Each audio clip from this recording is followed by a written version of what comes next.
Hey everyone, John here with Homesteading from Scratch. I'm at the house today. I got a little project I got to do, and I was thinking about it. And this project is a great example of doing what you can with what you have. So I thought I'd do a little video on it, just kind of show you all what I was doing and how I was doing it. So let me flip you around real quick. So you can, there we go. A few months ago, I built this planter box here because my wife and I had started some tomato seedlings and some pepper seedlings and things, and we needed a place to put them. Didn't really have room in the ground, so I needed something to store them in and get them to grow in. So I put them in this little planter box here. Well, I built this planter box out of recycled pallet wood and some aluminum metal for like roofing, like the 9 foot by 3 foot sheets of metal you get for roofing. So what I'm going to do today is there's another sheet of metal right there, but I've got some pallets over here. So I've got some pallets and I've got that sheet metal. So I got to break down these pallets to get some usable lumber out of it to build the planter box. And then I got to take a portion of this sheet metal here for the inside portion, part of it, where we're going to be actually planting the vegetable, putting the soil and planting the vegetables. Now, when it comes to pallets, and if you're trying to locate pallets, these came from a local business in our area. The materials they order get shipped on pallets, and after they unload it, they just take the pallets, kind of stack them in the back of the building. And I found a lot of places on Facebook Marketplace that kind of do the same thing. Some of them list them on Facebook Marketplace, some of them don't. But if you're looking for some pallets, you can reach out to any local business, just ask them, hey, do you have any pallets you need to get rid of? And a lot of times they'll be happy for you to come and get them, because it's just less they got to worry about. And I'll be using my battery operated Sawzall with a metal blade to separate these boards on this pallet. And I'll give you a rundown and show you how I'm going to do that here in a little while. And then this sheet metal, I found another guy on Facebook Marketplace last year, I believe it was, where he had some that he was just trying to get rid of. And if you look, like the ends of it are kind of chewed up and cut up a little bit, maybe a little storm damage. I'm not sure the situation behind it. So this sheet was pretty much useless to him. But for me, I only need about 3 foot of it, because that planter box is 3 foot wide by about 2 foot, or 3 foot long by about 2 foot wide. So I only need about 3 foot of this. And if you look, it really doesn't show any kind of damage to up here. So I'll probably actually have about 6 foot off of this. So if I needed to build a third planter box, I'd probably still have the materials I need to get that done. But for right now, it's pretty hot here in Southwest Louisiana. So I'm going to take these pallets here, and I think I'm going to move them to a different area, maybe over here, kind of closer to the chicken coop. If you look, there's a crepe myrtle over there that's got some pretty inviting shade underneath it. So I think I'm going to move everything over there, and I'll be right back with you here in a second. All right, so I got the pallets moved over here. So like I was saying, what I need to do is break these pallets down. And what I have found to be the easiest way for me to do it is on these boards, they drive some nails in here to secure the boards to each one. And the easiest thing for me is to take the blade of the Sawzall, because the blade is so thin, and run it right through this seam right here, the separation between these two, and just run it straight down and just cut those nails. That way I'm not breaking the boards trying to pry them off of the 2x4 they're attached to, and it just makes it really easy to work with. Because honestly, pretty much anytime I use pallet wood for anything, I'll usually trim about an inch off of the edge right here and just kind of take those boards out, and then I just take that, scrap it, and burn it, so I don't have to worry about the nails being in the way whenever I'm trying to drive screws or anything like that for whatever I'm trying to build. So I carried 3 pallets over here for now. Hopefully that'll give me the wood that I need to do this planter box, but I do still have a couple other ones piled up over there in the corner. So if I need some more, I'll just drag another one over here and break that one down too. So let me get the camera set up to where you can see what I'm doing, and I'll get to breaking these down.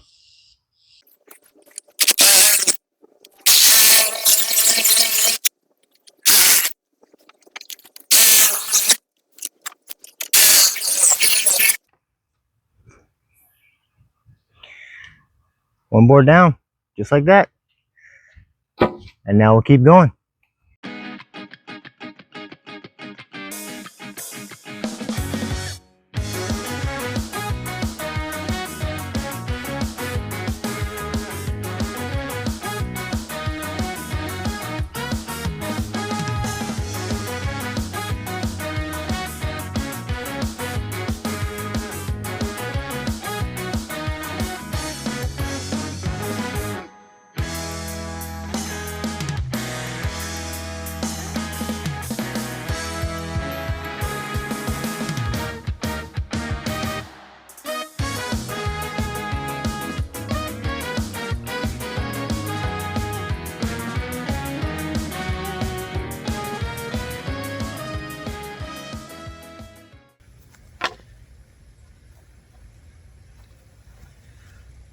And there's one down with a couple pieces that I can't really use, so I'm just gonna throw it into the burn pit and then work on breaking down the others. All right.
My battery died right there at the end.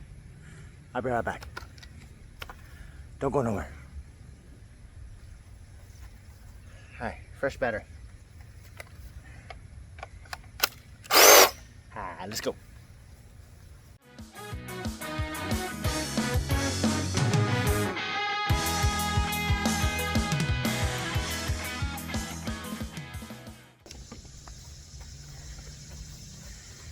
All right, 3 pallets broke down. It's hot. And one thing I forgot to mention, always wear your proper safety gear when doing this sort of thing. I got my safety glasses on. I forgot gloves. My hands are a little dirty, not too bad. No injuries, which thank the Lord for that. But for safety's sake, to prevent those sorts of things, wear your safety equipment. If my wife asked, I had them on the whole time. Thanks. All right, so I got all the wood separated between the boards and the 2x4 support pieces of the pallets. Got that divided up. Brought out my little sawhorses here, which they're fantastic. They're collapsible sawhorses. They were a gift from my wife, and anybody who does construction, I highly recommend those things. They're like transformers for construction workers. They're amazing. But so I got those, and I brought over the piece of sheet metal, which I got my gloves on, so safety first or third, whatever. No cuts or anything. So now what I need to do is measure out 3 foot of this tin and mark it and go ahead and cut it. Now I'm going to be cutting it with some tin snips. Yeah, there are other ways to do it that are faster. Yeah, I could get a grinder with a cut-off wheel, but it's hot.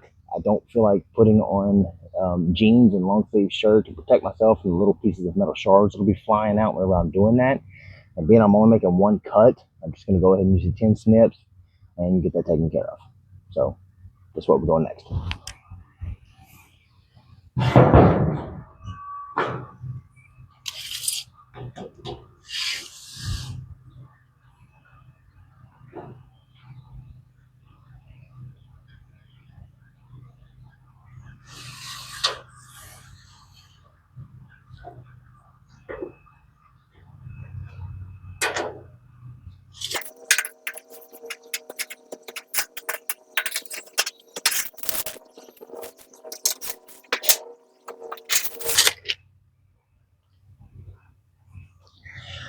And I just realized I lied to all of you people. That planter box is not 3 foot long by 2 foot wide. It's 6 foot long by about 3 foot wide.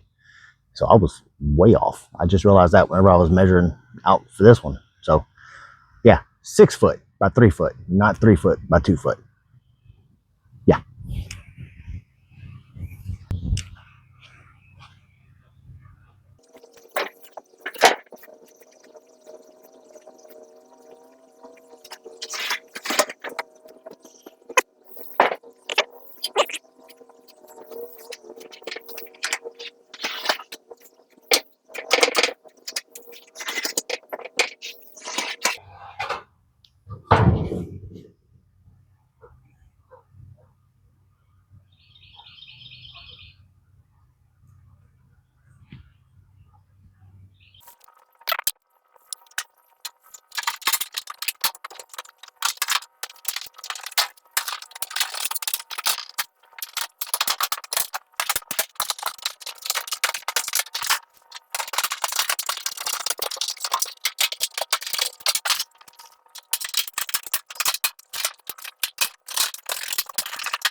Got it.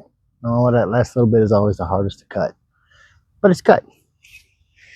So now we can start working on the assembly of the planter box. So now that we got the pallets broke down and the aluminum cut, the next thing to do is to take the 2x4s from those pallets that we broke down and cut them to a length of 36 inches or 3 foot, because those will be used as the legs for the planter box. So let's do that now.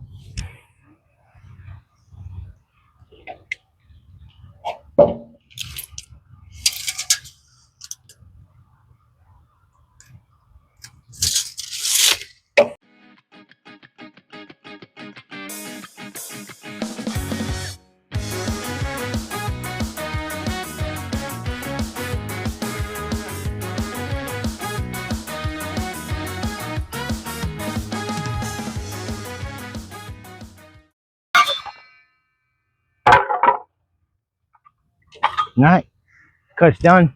Now we'll take the little scrap pieces, throw them in the burn pit, and move on to the next step. So now the next thing we need to do is secure the legs to the metal. And the way I do this is I start out by measuring across the middle and finding the exact halfway point, which is pretty simple for this one because it's 6 foot. It's right at 3 foot. 3 foot is the exact halfway point. Then I start with the edges, one of the 2x4s. As you can see, I've got one laid up underneath there right now. And I try to line it up just by kind of eyeballing it, because again, this is just a planter box for my house. So this seems to work, and we'll do the best it possibly can.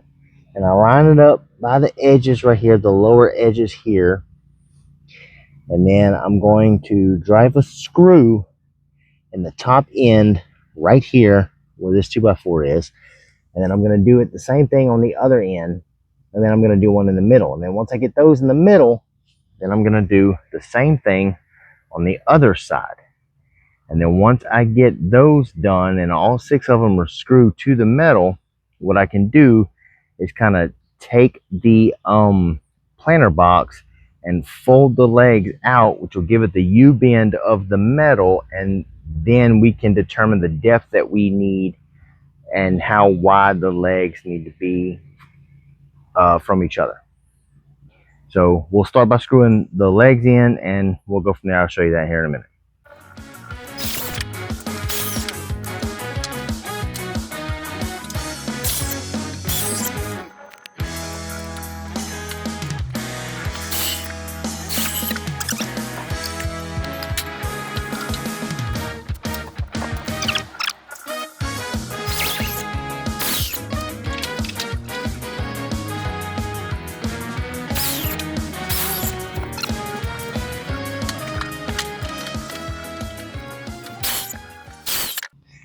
All right, so that's done. So now,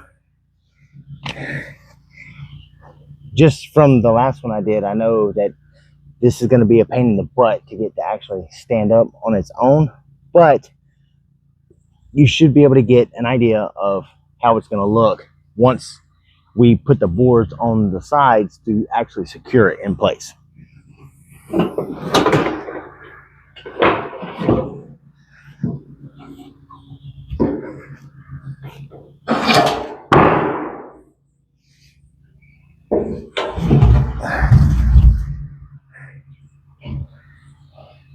See that? Even idea? And then once we figure out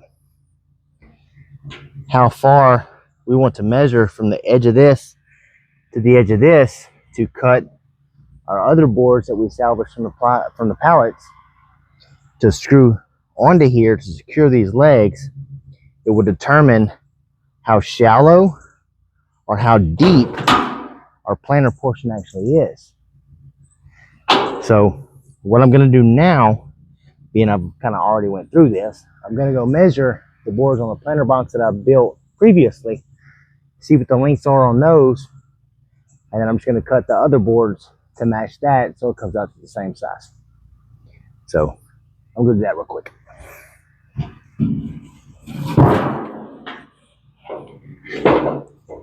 All right, so measuring the other box, 28 inches is how long I need to cut these boards for the sides of the new planter box. And it looks like I need about 3 boards on each side, so 6 boards. So I'm going to measure out the 28 inches for 6 boards, cut those, and we'll work on getting those attached. And then it should be able to stand on its own, and we can go from there fairly easily to finish this project up.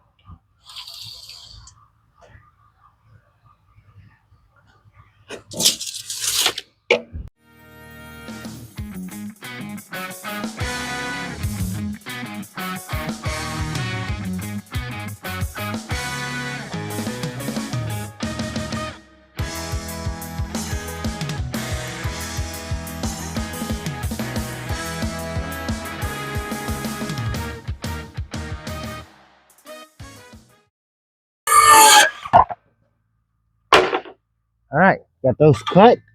Now let's see if we can get those attached to where we can start standing this thing up and move forward. Now normally I would kind of toss these little scrap pieces, but I have another project that I'm going to be working on pretty soon where I think these might actually come in pretty handy. So I'm going to hang on to these because you never know.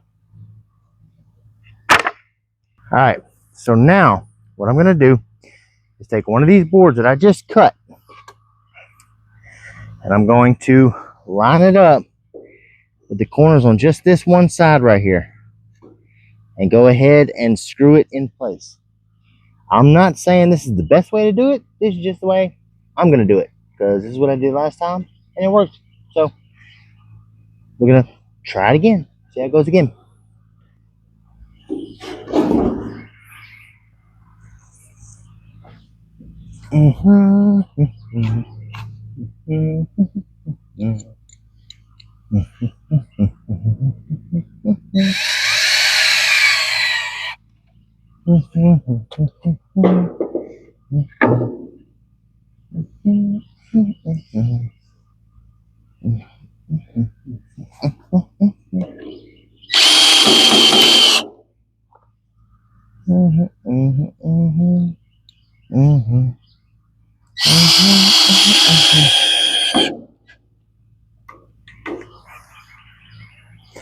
Now I'm going to do the same thing on the other side.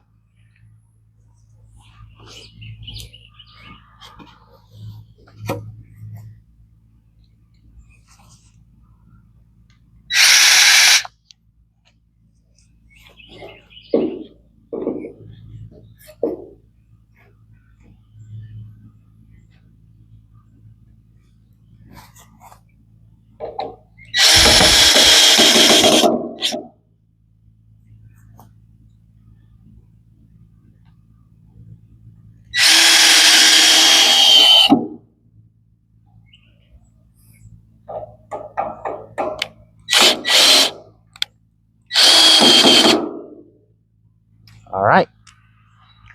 Now that's done. I'm going to grab a couple more screws, work on lining up the other side, and we should be able to stand this thing up to where we can continue to work fairly easily.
There we go.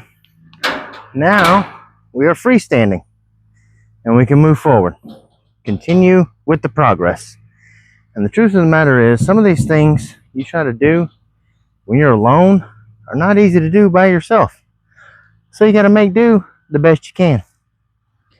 And this is kind of the best I could do. Now I will probably go through and add some more screws to certain areas, secure the metal a little bit better, you know, to provide a little better structural support to it, so I don't have to worry about collapsing whenever I put soil and plants and other things in here that's actually going to give it weight. Now the exterior boards we put will provide it some support, but whether it's enough support with just that, I'm not sure. So I'm going to do a few extra things just to make sure it has support. So now we're just going to add the rest of the boards on that one side, and then we'll work on cutting the boards for the sides here to get it finished.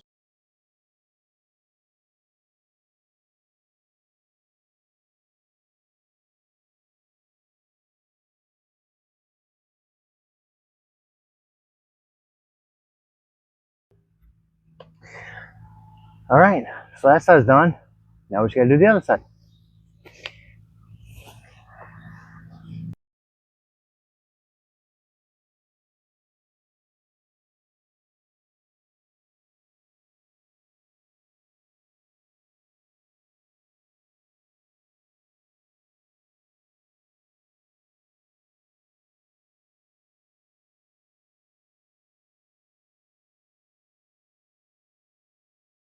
All right, now, so now we are secure that way. These middle legs are a little wobbly, but as we secure the boards across the front and back, it will stabilize those middle legs. So that's the next step, and I'll get back to you when all that's done. Cool. All right, so we got it done. I got the sideboards cut to length from the edge right here to the center of this center leg right here, as you can see the spacing, and did 2 sections of that here and here. I'm gonna do the same thing on the other side, here on this side here. So she's actually pretty sturdy. These center legs did sturdy up a good bit. It's not wobbly anymore. Got a little bit of wobble on the edge of the metal down here on the side, but once we start putting dirt and everything in here, that's not a big deal because the weight will secure that. The only thing I have left to do now is just drill a few holes in the bottom for water drainage, because you don't want it to hold too much water and drown out your plants. And you can see up here at the top there's a little bit of a lip between the metal with a gap to the board, and just to prevent people from, you know, cutting themselves on this when my wife or my grandbaby or anybody's out here playing in the planter or planting anything, I'll probably put a board across the top, just kind of give it a little border around, just to kind of protect anybody from that edge. But so far it is done. It is functional as usual. I just realized a little hole right there, a little keyhole. That's kind of cool. Adds to the aesthetic of it. But yeah, so, and I'm sure there are much better ways to do this, but this is just kind of how I did the last one, so I replicated it for this one, and I simply just doing what I can with what I have. So just want to say thanks for checking out the video. If you like the video, please like, subscribe, comment. If you have any additional information you want to share, or advice or questions, the email address to Homesteading from Scratch will be linked in the below. So yeah, please reach out, and thanks for stopping by. I look forward to seeing you all in the next one. Hope y'all enjoy. Thanks.